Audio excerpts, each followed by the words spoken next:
বনানীর FR টাওয়ারের fire exit বন্ধ ছিল। গণশুনানিতে বেঁচে ফেরাদের কয়েক ঘন্টার বিভীষিকাময় বর্ণনা। গ্রেফতার করা চায়নি নির্মাতা প্রতিষ্ঠান রূপায়ণের চেয়ারম্যানকে। বিল্ডিং কোডের তোয়াক্কা না করেই গড়ে তোলা হয়েছে এফআর টাওয়ার। কিছুটা হেলে পড়েছে ক্ষতিগ্রস্ত ভবনটি, জানালো বুয়েটের বিশেষজ্ঞ দল।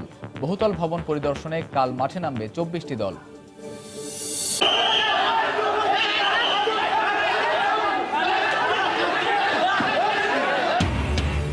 চতুর্থ ধাপের নির্বাচনে কুমিল্লার 2 উপজেলায় ধাওয়া পাল্টা ধাওয়া। 107 উপজেলায় চলছে ভোট। 39টিতে বিনা প্রতিদ্বন্দ্বিতায় চেয়ারম্যান নির্বাচিত। শিল্পে ব্যাংক ঋণের উচ্চ সুদের হারের কড়া সমালোচনা প্রধানমন্ত্রীর। জাতীয় শিল্প মেলার উদ্বোধন করে বললেন, সময়মতো ঋণ পরিশোধ করাও উদ্যোক্তাদের দায়িত্ব। এবং উপাচার্যের পদত্যাগ দাবিতে 5ম দিনের আন্দোলনে বরিশাল বিশ্ববিদ্যালয়ের শিক্ষার্থীরা। হল না ছাড়াই বন্ধ করে দেওয়া হয়েছে ডাইনিং এর খাবার।